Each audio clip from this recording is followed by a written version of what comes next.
Lionel Messi কেন কলকাতায় আসলেন কিন্তু বাংলাদেশে নয়? ভারতবর্ষ ভ্রমণে হ্যাঁ। এতটা নেগেটিভ কেন? নানান রকম অব্যবস্থাপনা, বিশৃঙ্খলা যেগুলো আজকে কলকাতাতেও খবর আসছে। এটা তো ফুটবলে। আসলে পুরোপুরি একটা ব্র্যান্ড ইমেজের ব্যাপার, আনুষ্ঠানিকতার ব্যাপার, সেলিব্রেশনের ব্যাপার। লিওনেল মেসি যদি বাংলাদেশে আসতেনও কি হতো এটা ফুটবলের? এটা লাভ ক্ষতি বিচার এইভাবে আসলে হয় না।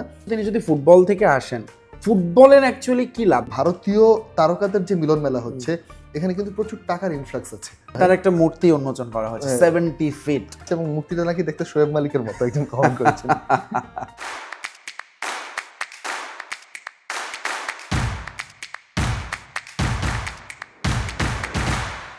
লিওনেল মেসি এখন ভারতে, ইনফ্যাক্ট তার সঙ্গে সুয়ারেজ আছেন, ডিপল আছেন, কিন্তু সেসব নিয়ে আসলে কেউ মনেই করছে না। সবাই ধরে নিয়েছে যে লিওনেল মেসি একমাত্র এসেছেন ভারতে, এবং এই প্রশ্নটা সবাই সোশ্যাল মিডিয়া আমি দেখতে পাচ্ছি আমার পরিচিত জনের মধ্যে, যে আমার পাশে যে থাকে মির ভার্সেস মিরে, তারও এরকম প্রশ্ন আছে যে লিওনেল মেসি কেন কলকাতায় আসলেন কিন্তু বাংলাদেশে নয়। তো তাদের কাছে আমার একটা প্রশ্ন আছে যে আসলে লাভটা কি হতো, মানে লিওনেল মেসি যদি বাংলাদেশে আসতেনও কি হতো এটা ফুটবলের। মীর রাহান মাসুদ আছে আমাদের সঙ্গে, স্বাগত জানাচ্ছি সবাইকে মির ভার্সেস মিরে আরও একটা এপিসোডে। এবং আপনাদের সঙ্গে যথারীতি আছি আমি, কি বলো ওটাকে, ইন্টেলিজেন্ট মির সঙ্গে একটা স্টুপিড মির। মির বলেন কেন? ওকে, যেহেতু একটা ট্যাগ দিয়ে দিয়েছেন, আমার হচ্ছে প্রশ্ন, আপনি সব বিষয়ে, বিশেষ করে বাংলাদেশ ক্রিকেট টিমের বিষয়ে যে লোকটা এতটা পজিটিভ, এতটা ইতিবাচক, সেই Yeah. লোকটা লিওনেল মেসির ভারতবর্ষ ভ্রমণে হ্যাঁ। এতটা নেগেটিভ কেন? কারণ হচ্ছে আমাদের সম্প্রতি, খুবই সম্প্রতি আর্জেন্টিনা বিশ্বকাপ জেতার পরে আমি আর্জেন্টিনা বিগ ফ্যান, এবং এটা সবাই জানে যে লিওনেল ও হচ্ছে আরেকদিকে, মানে আমি আরেকদিকে, অবভিয়াসলি ব্রাজিল আর্জেন্টিনা এটা নিয়ে সামনে অনেক ফাইট হবে। আচ্ছা, সো আমি আর্জেন্টিনা বিগ ফ্যান, আর্জেন্টিনা বিশ্বকাপ জিতলো এবং এমিলিয়ানো মার্টিনেজ আসলো তারপরে বাংলাদেশের, এবং তারপরে আমি বোধহয় সবচেয়ে বিরক্ত হয়েছিলাম যে তাকে আসলে কেন আনা হয়েছে বাংলাদেশে। ওই অভিজ্ঞতা থেকে আমি বলছি লিওনেল মেসি আসলে বাংলাদেশে আসলে মানে সেটা খুব বেশি এক্সাইটিং কিছু হতো না। হ্যাঁ, তিনি আসতেন, হয়তো 2-4টা এন্ডোর্সমেন্ট আমরা দেখতাম, মার্কেটিং, সোশ্যাল মিডিয়া অনেক কিছু দেখতাম, কিন্তু অ্যাকচুয়ালি মানে আমি খুবই হতাশ হয়েছিলাম এমিলিয়ানো মার্টিনেজ আসার পরে। মেসি আসলে একই রকম হতাশা আমাদের মধ্যে থাকতো, বরং নানান রকম অব্যবস্থাপনা, বিশৃঙ্খলা, যেগুলো আজকে কলকাতাতেও খবর আসছে, সেগুলোই আমাদের এখানে তখন মূল খবর হতো। কথা শেষ? হ্যাঁ, আপাতত। আচ্ছা, আমার মূল টপিক হচ্ছে এটা যে একজন ব্র্যান্ড এন্ডোর্সার যদি ব্র্যান্ড এন্ডোর্স করে তাহলে সমস্যা কি, পয়েন্ট ওয়ান। দ্বিতীয়ত, মানে পুরো পৃথিবীর যে স্পোর্টস ইন্ডাস্ট্রিটা, সেটা কিন্তু গড়েই উঠেছে এই ব্র্যান্ড নেমগুলোর উপর ভিত্তি করে। আপনি যদি দেখেন, বাংলাদেশ ক্রিকেট টিম নিয়ে যখনই কথা হয়, তখনই কখনো না কখনো কোনো না কোনো দিক থেকে সেই 1500 কোটি টাকার এফডিআর বা 1200 কোটি টাকার এফডিআর এটা নিয়ে কথা হয়। এই এফডিআরটা কি করে হলো? এই এফডিআরটা হয়েছেই কারণ গত 15-16 বছর ধরে, বিশেষ করে 2007-এর যে ব্যাচটা, Yeah. সাকিব, তামিম, মাশরাফি, মুশফিক, এই পঞ্চপাণ্ডবকে কেন্দ্র করে যে স্টারডমের চর্চা বাংলাদেশে হয়েছে, তাদেরকে ভিত্তি করে বাংলাদেশ ক্রিকেট দল ইনকাম করেছে বিপিএল এর মতো Yeah, right. একটা ফ্র্যাঞ্চাইজি ক্রিকেট টুর্নামেন্ট চলছে, যেখানে হচ্ছে ধরেন সাকিব নাই বা তামিম নাই, এটাই অনেক বড় নিউজ। মাশরাফি বিন মুর্তুজা খেলছেন না, এটাই অনেক বড় নিউজ।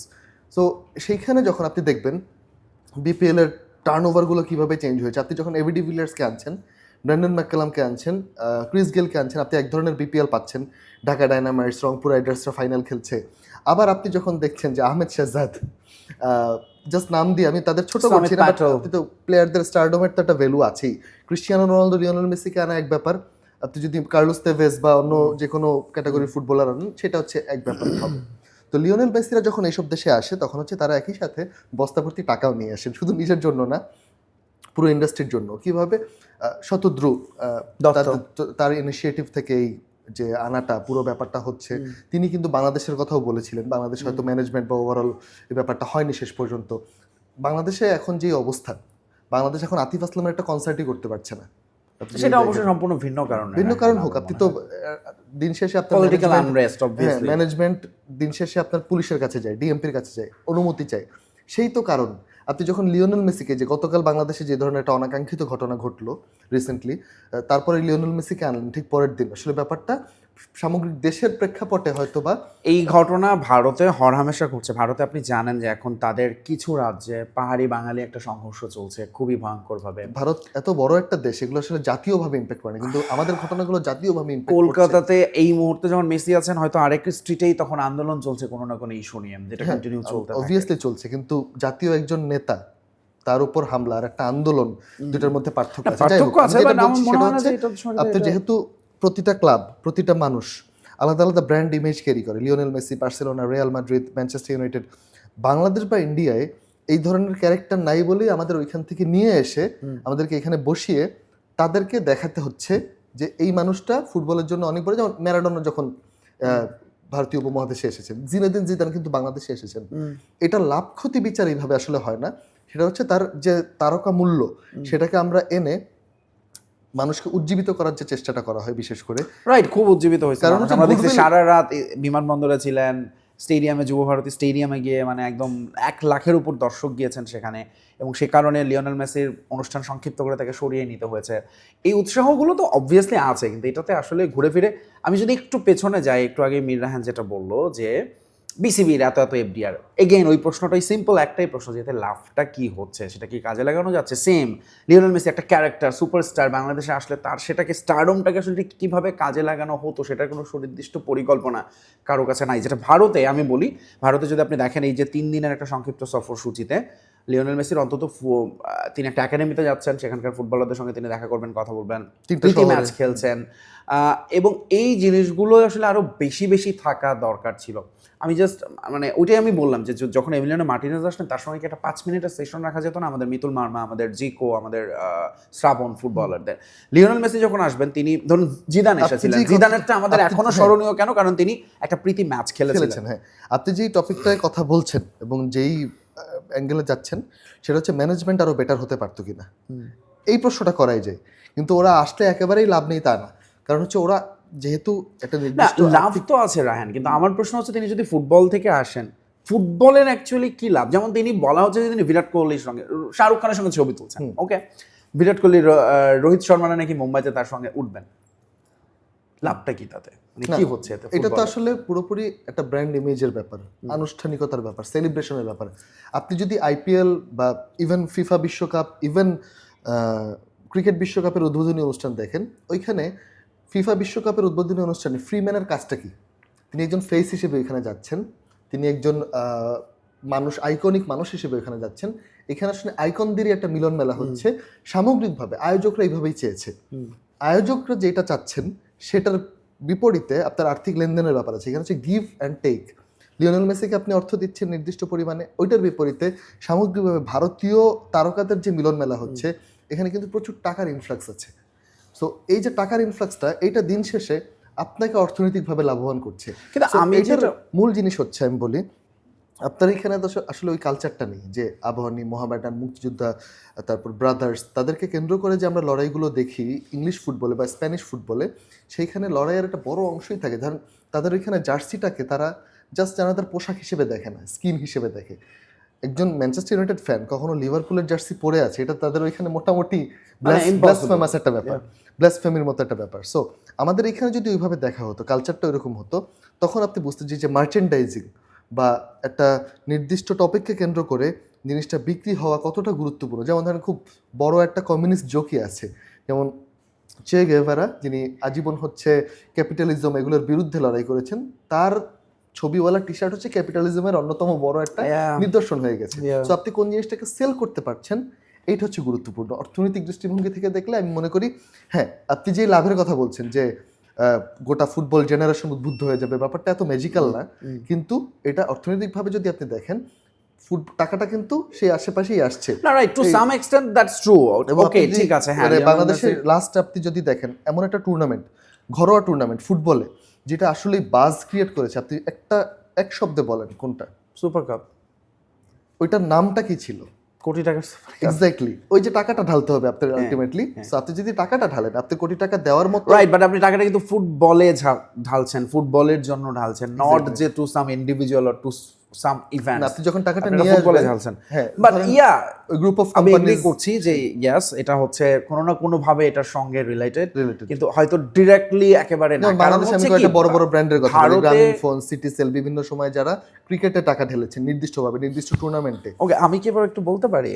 আচ্ছা, আপনি বলেছেন শতদ্রু দত্তের কথা, এবং শতদ্রু দত্ত এটার যেটা তিনি বলেছেন বারবারই, যে এর মাধ্যমে তিনি ভারতের ফুটবলের জাগরণ করতে চান, ফুটবলকে জাগিয়ে তুলতে চান, এবং তিনি একটা এক্সাম্পল দিয়েছেন যে ভারতে যখন কোল্ডপ্লে একটা কনসার্ট করে, তারপরে নাকি ভারতের কনসার্টের কালচারটাই চেঞ্জ হয়ে গিয়েছে। সো লিওনেল মেসি কেন? কিন্তু আমার কথা হচ্ছে যে ভাই, ভারতে লিওনেল মেসি আগেও এসেছেন নিজে, ভারতে ম্যারাডোনা এসেছেন, পেলে এসেছেন, এবং এইটা আসলে মানুষ ওই ওয়ান অফ ইভেন্ট হিসেবেই দেখেছে।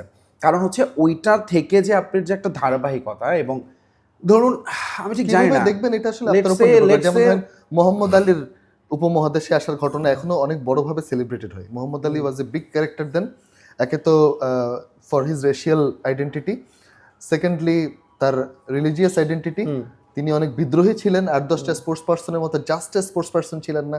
সো এই ক্যারেক্টারগুলো খুব গুরুত্বপূর্ণ। আপনি যদি ম্যারাডোনার কথা ভাবেন, লিওনেল মেসির কথা ভাবেন, পাশাপাশি রাখেন, আপনি তাকে আরও বড় স্পেকট্রামে দেখতে হবে ম্যারাডোনাকে, অবভিয়াস রিজন। তার নেপোলিতে কানেকশন, তার পলিটিক্যাল বক্তব্য, ফিডেল কাস্ট্রোর সাথে সম্পর্ক, ওকে কমিউনিজমের সাথে তার ওকে আই এগ্রি। এগেন আমি যেটা বলতে চাইছি যে ভারতে ধরুন যে ফুটবল জ্বরের কথা বলা হচ্ছে, ফুটবলের উন্মাদনা, এটা কিন্তু ভারতে সবসময় ছিল, আমাদের বাংলাদেশেও কিন্তু ছিল। হ্যাঁ, এখন আমরা দেখছি যে হ্যাঁ হামজাকে দেখার জন্য বা স্টেডিয়াম ভরে যাচ্ছে মানুষ, বাট এই জিনিসটা সবসময় ছিল।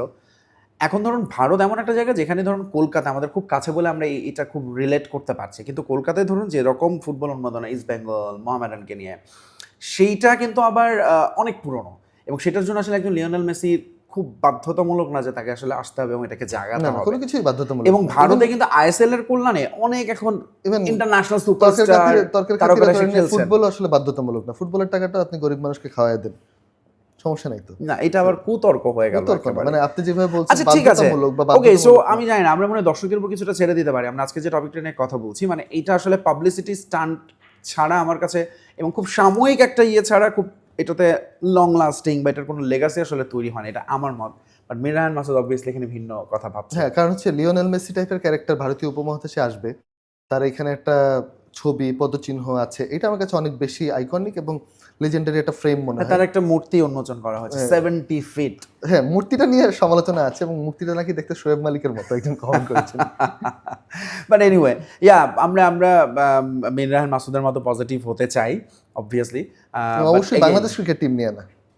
এই যে আবারও কিন্তু সে পজিটিভিটির ভেতরে একটু নেগেটিভিটি ঢেলে দিল, বলে না এক পাতিল দুধের মধ্যে কি আমরা আসবো যে বিপিএল নিয়ে আসবো, আমরা বিপিএল নিয়ে আসবো, রাইট। সো আজকের মতো এখানে আমরা শেষ করি। Again looking for your comments, যে আসলে আপনি এটাকে লিওনেল মেসির এই সফরটাকে কিভাবে দেখেন। এবং আর্জেন্টিনা থেকে এই কথাটা উঠেছে, সরি আমি আরেকটু মানে এটা বলতেই হবে, আর্জেন্টিনার সোশ্যাল মিডিয়ায় অবভিয়াসলি সেখানে বাংলাদেশ কিনা অনেক ক্রেজ আছে, এবং তারা বলছে যে লিওনেল মেসি টাকার জন্য কেন শুধু ভারতে যাচ্ছে, কেন বাংলাদেশে যাচ্ছে না। সো আপনারাও কি সেরকম মনে করেন কিনা যে লিওনেল মেসিকে আসলে বাংলাদেশে আনার কি অদ্ভুত একটা প্রশ্ন না, লিওনেল মেসি টাকার জন্য কেন শুধু ভারতে যাচ্ছে, প্রশ্নটার মধ্যে কারণ ভালোবাসার জন্য কেন তিনি বাংলাদেশে আসছেন? বাংলাদেশের মানুষ তাকে অনেক বেশি ভালোবাসে, অন করে। প্রশ্নটার মধ্যে আমাদের মতো প্রশ্নটার মধ্যে উত্তর আছে, দর্শকরা। টাকার জন্য। টাকার জন্য। অলরাইট, বাই বাই, টাটা, ভালো থাকবেন।